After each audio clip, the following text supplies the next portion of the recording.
Select the type tool.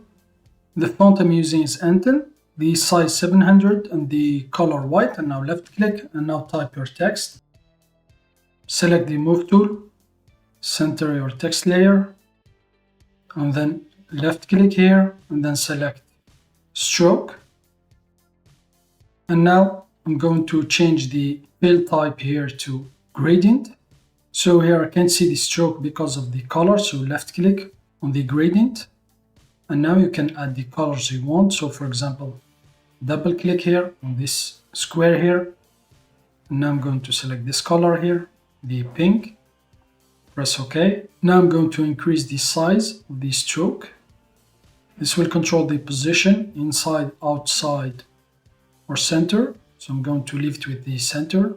And here the opacity, the blend mode. And in the style, you can select radial. We'll start from the center to the outside.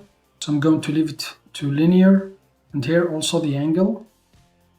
So now left click, I'm going to change the colors. So double click inside here to create a square to add the color. So for example, I'm going to add the pink. I'm going to add this purple here, press OK. And then double click.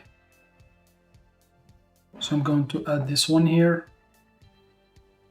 Press OK. So you can also control the transition between the colors here, between the two colors. So if you left click, if you select this one here, you will find this dot here where you can control the transition between the two colors. So now I'm going to place it here, and now I'm going to add another one, double click. Press OK. And now for this one, I will go with this color here. Press OK. Once you're done, just click OK. You